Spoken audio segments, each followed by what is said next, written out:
doing. Y'all pray for me that these people pay attention and see that I'm going straight and I have the right of way. Lord Jesus. Hello to everybody. It's going to be a short stream. Just wanted to make a few announcements. Just waiting for some people to come into the room. Nobody enters soon. I'll make the announcements and then it'll be up.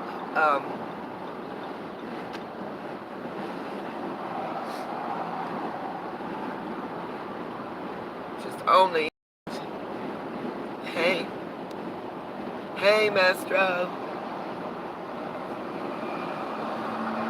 Just, hey, Sassy, Katie Kitty, Miss Justice, Cherokee.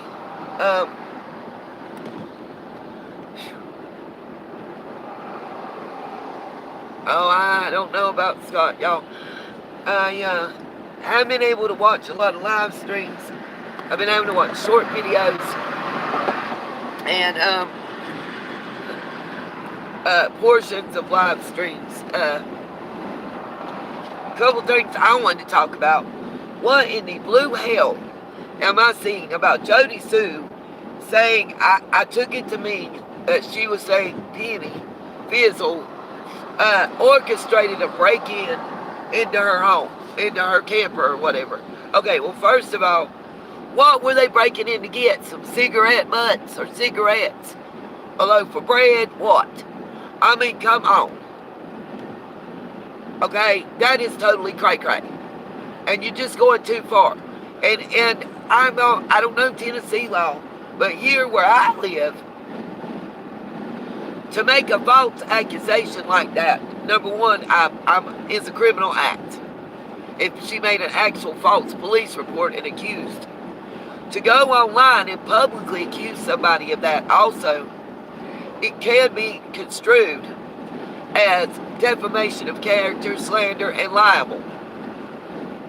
I would hate to see every dime that you or your children ever get go to somebody else because you tried to act like you knew something that you didn't know when you were up on the YouTube screen. I don't watch her either, for those of you saying that y'all don't watch her. I actually watched the clip through Dazed and Confused. I don't watch Loaf either. I don't have time for that. It's nonsense. Why I won't watch somebody practically passing out, drooling, and slurring? Allegedly, in my opinion. Real shit.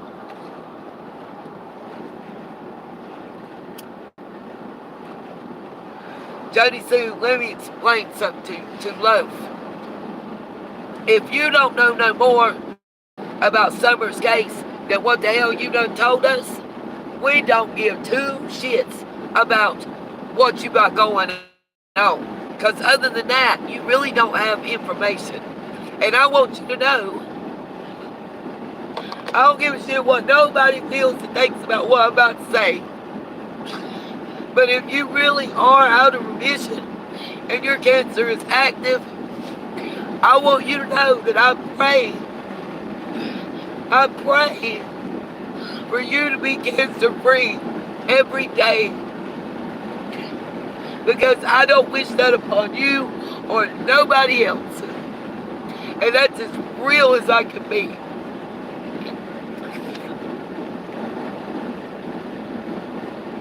I know I've been absent since Mom's funeral, and I was planning on coming back, and I have a lot of things scheduled.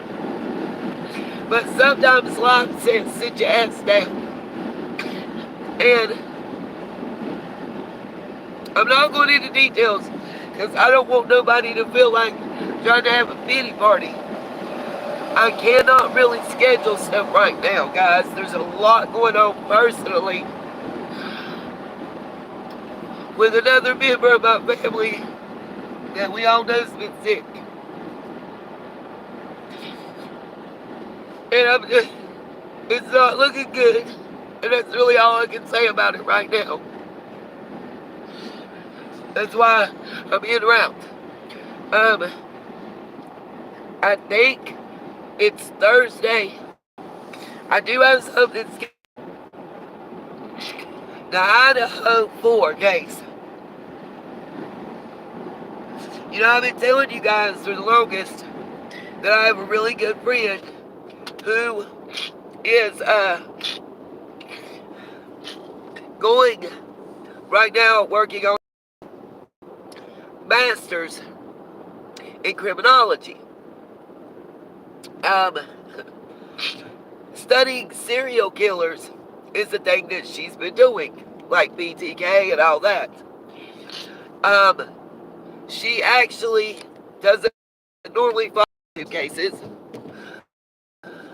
but given the Idaho 4 and the connection to criminologists, it's something that they have been asked to watch and to look into and to give opinions upon as part of their class assignments. I guess is the way you say it. Oops, somebody get blue lights on the other side of the interstate, y'all. And I've talked to her. Given the fact that she has 3 teenage boys, one that's getting ready to graduate and going to college to be a surgeon, and the other 2 that are heavily involved in sports, one of which is a quarterback and being recruited by multiple colleges at the time. She has graciously agreed to do a telephone interview with me, hopefully during a live stream, so that she can answer a lot of your questions. The profile that I gave you guys before the arrest of this gentleman, she helped to get that profile. I will tell you, that in speaking to her, she agrees with a couple of my thoughts and theories on this case of the Idaho 4, which are, personally, when you look at, a lot of people call it a dissertation, a thesis, whatever. When you look at the study that he was doing on Reddit, and let me say this, a lot of undergraduates use Reddit to get feedback from individuals anonymously for their thesis, especially when it comes to the criminal justice and criminology departments, because it does give anonymity to those answering. Also, a lot of those people are not anonymous and sometimes are paid to participate. Now, that being said, I personally believe that if you look at what he was studying and like the questions and such, they're all about feeling. How did you feel before this? How did you feel during this? How did you feel after this? I honestly believe that he came to a conclusion that he was never going to get those answers as he experienced it personally for himself. And I think, and this is all my opinion, I think, in my opinion, allegedly, none of this is facts, okay?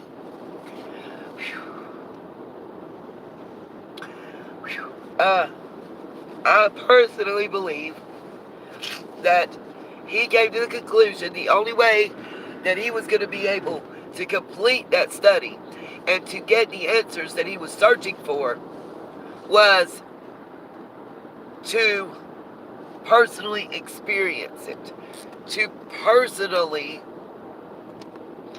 commit that crime.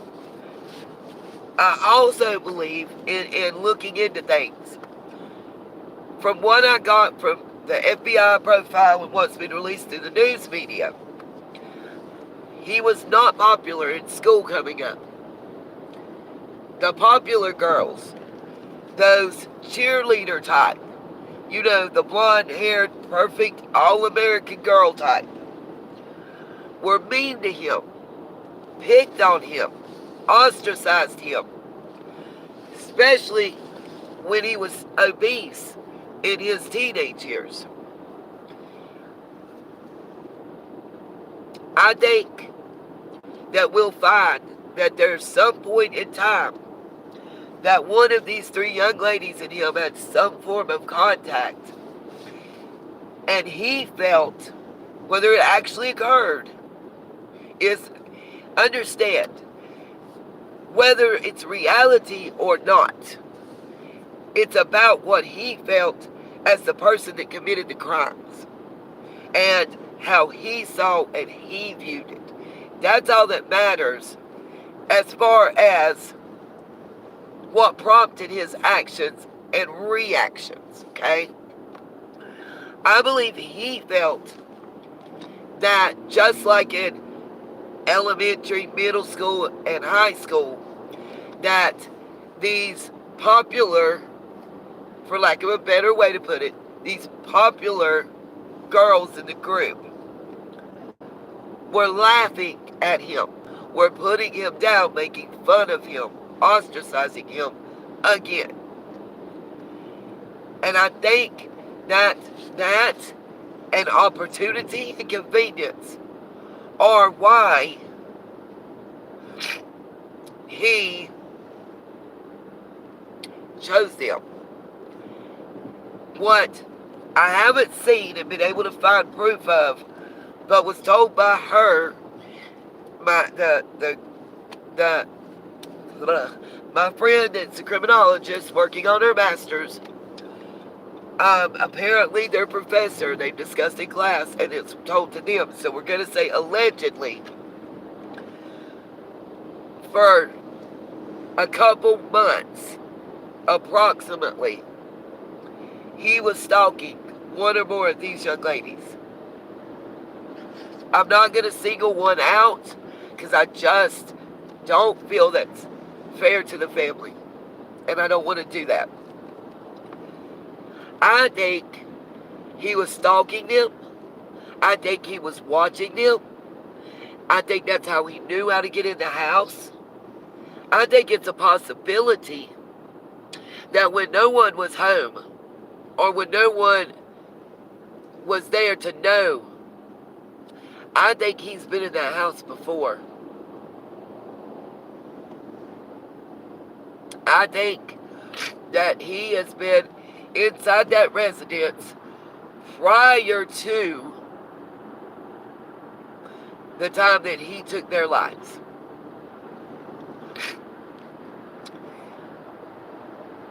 I think that somewhere along the way, he lost grip with reality. Or the whole reason he got into the criminal justice field was to figure out how to try and commit the perfect crime. Either way, his methodology and motivations are not as deep or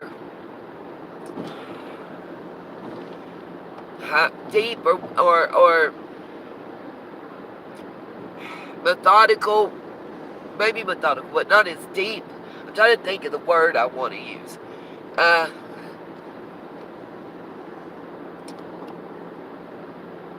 Altruistic and intelligent as he would like. Oh God, what's going on up here? I believe he was, due to his intelligence, due to his IQ, due to his academic success, certain things were expected of him, and he did not live up to those things. In all aspects across the board, he underachieved,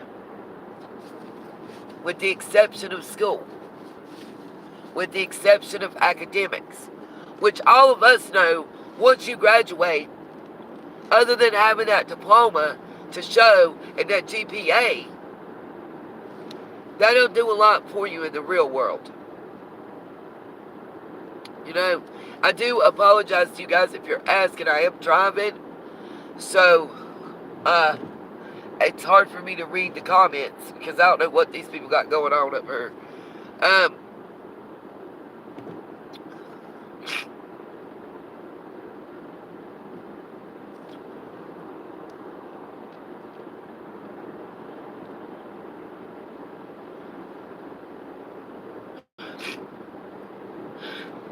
I do want to continue to ask you guys for prayers.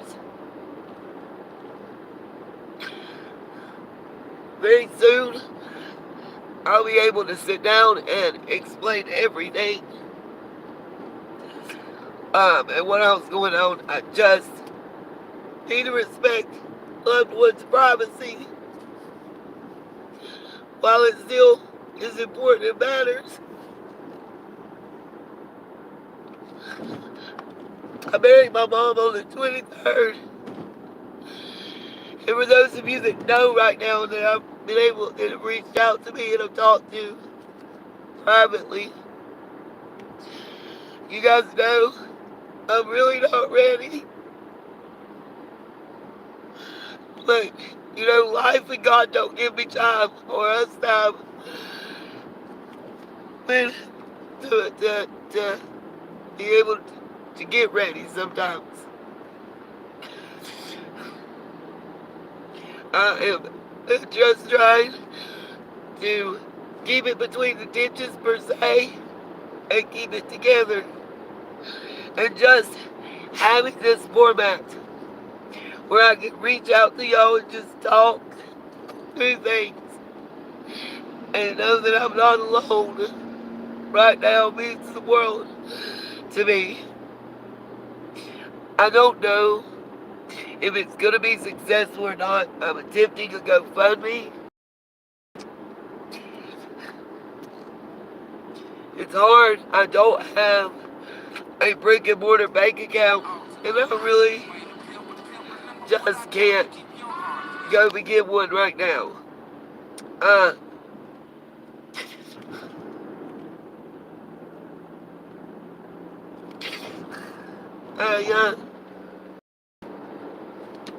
I don't know. When you think you've reached the limits of what you're able to take, sometimes I guess the man upstairs feels the need to show you that you can take more.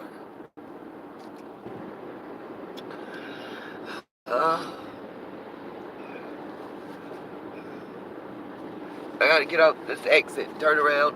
And of course, this idiot car, oh fuck it, I'll just hit you. I don't really care. You know, some people don't realize when you get pushed to a certain points in life,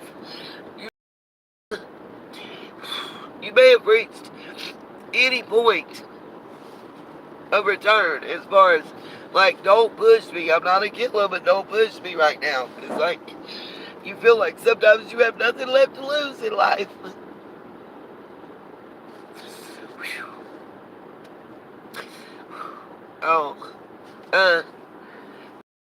Soon. What I want to say is, I'll be making an announcement very soon of when I'll be having a special guest to do the interview and give us more insight. Turn left onto McDonald Parkway Southeast. Turn left onto McDonald Parkway Southeast. Sorry, y'all, you're gonna hear Jeepus. I don't know what else to do. Insight into the mind of the Idaho 4 killer. I also, hopefully tonight, if I get home in time and I'm able emotionally, I have some information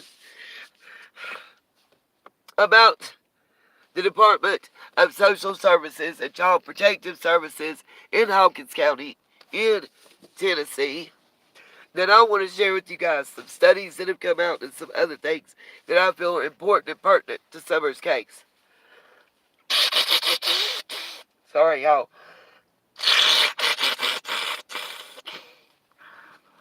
Yes, I feel that Summer is possibly, quite possibly, still with us and alive.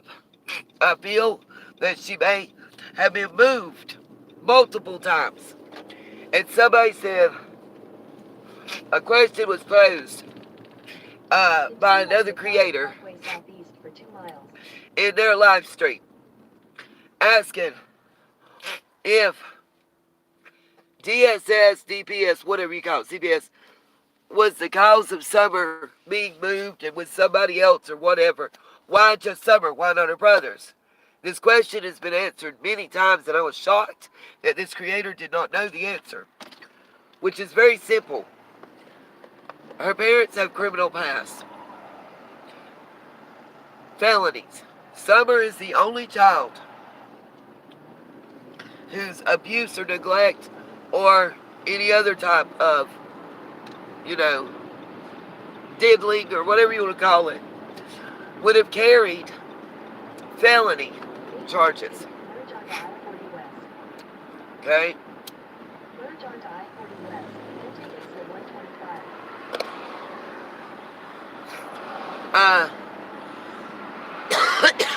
The boys would have only carried misdemeanor charges. But because Summer was under the age of, I believe it's 8. We know she was well under the age of 8 or 7, whichever it is. Because of that fact, any neglect or type abuse charges stemming from her would have been felonies. And a conviction on the father would automatically give him a minimum of a 25-year sentence as a repeat offender. And also, I got to say this. I believe between Wisconsin, Arkansas, Texas, and Tennessee, the ball was dropped, you guys.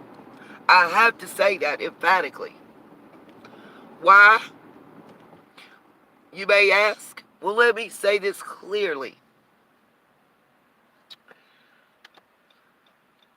What was stated by Candace's oldest daughter, the understanding she had, and I can go back and pull all that up and show it again, is that without a Department of Children's Services in some area holding her mom's hand basically every step of the way, after what occurred with her and her brother, Candace wasn't supposed to be just able to have children and not be checked on.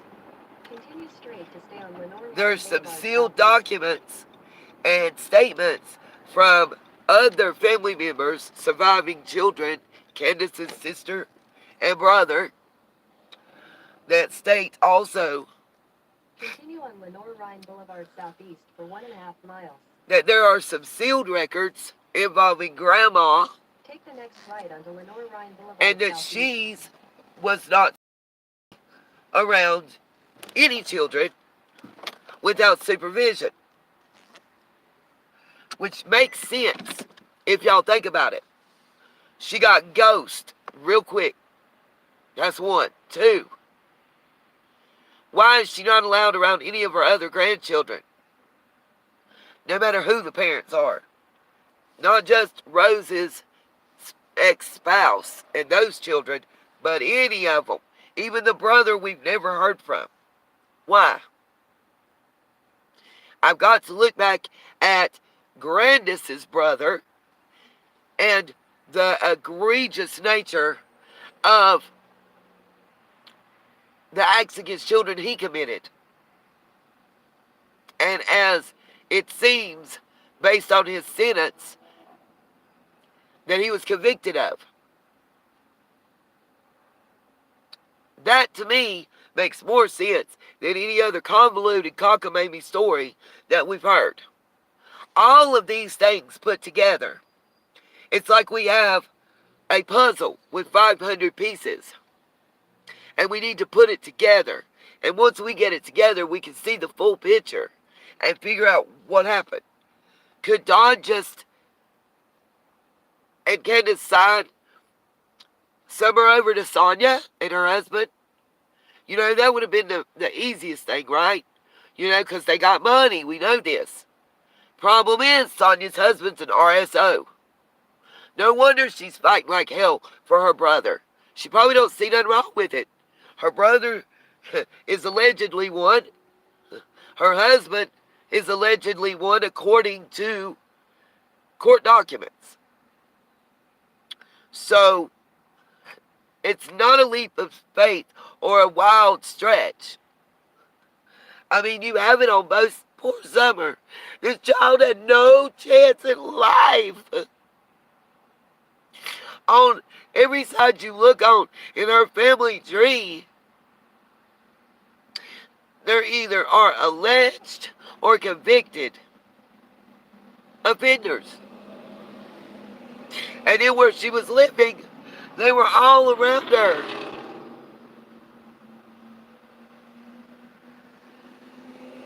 What chance did this child have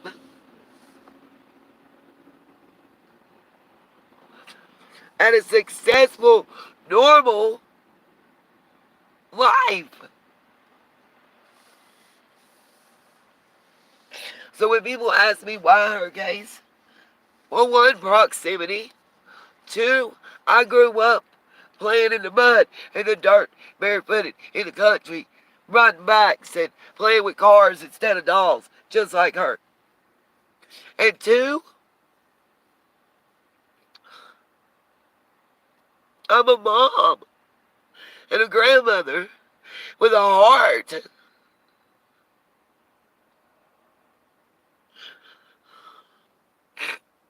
I don't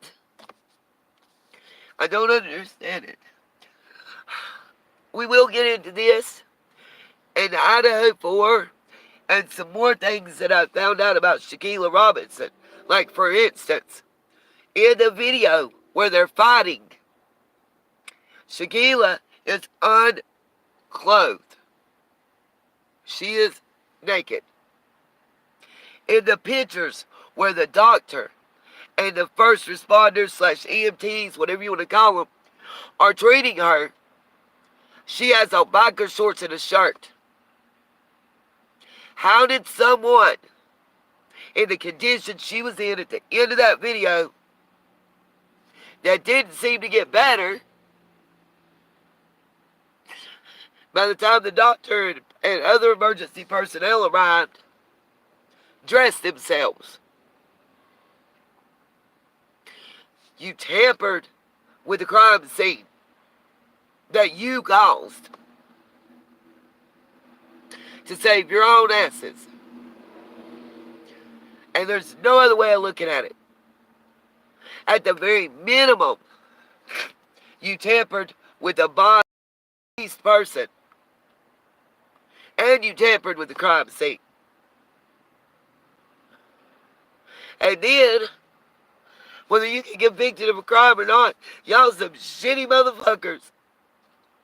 Y'all went to this woman's mama's house and sat down at her table and broke bread with her and lied to her about how her child died. And planned on what you're going to wear to her child's funeral. And it's someone that's having to face that with their child. You lucky that family ain't hunted you down. That is the most disgusting display. Y'all are at the very minimum not good human beings to do that. Who does that? Why? Where are all these monsters in this world coming from?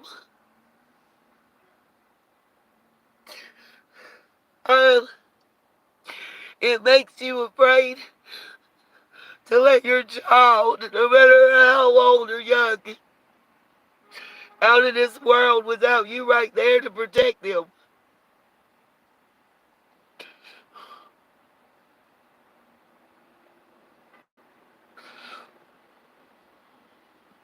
And I'm not gonna lie,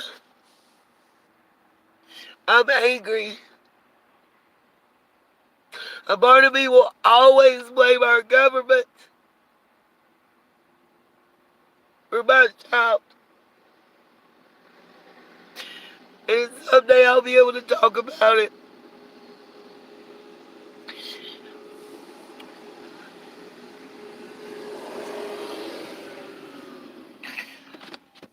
Right now, I have to get out here because I'm almost to my destination, you guys.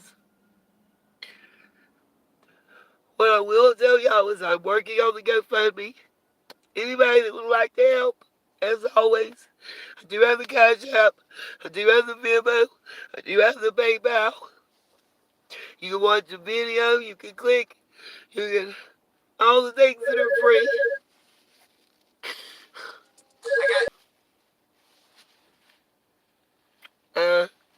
Anything will be greatly appreciated. As right now, I promise bill collectors don't care what you're going through, what you're dealing with.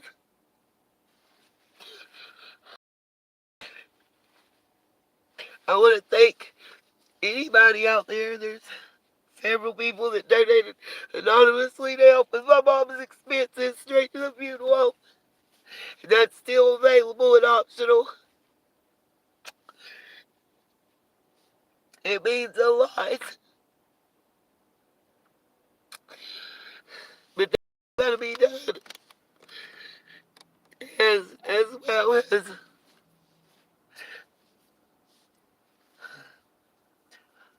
all of the expenses and bills. I can't lose the house that she made nearly 20 years of her life on, and the car that she almost paid off. I want to be able to put the house in a trust for little man, so he'll never have to worry about a home. I gotta get to that point.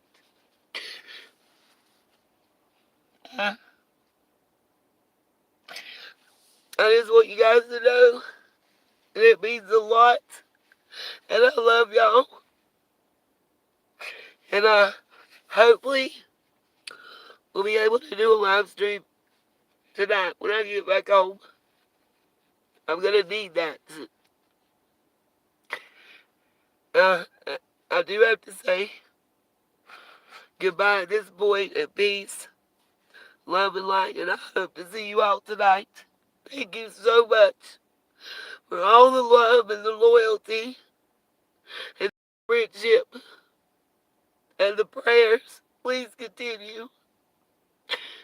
It means so much to me and my family.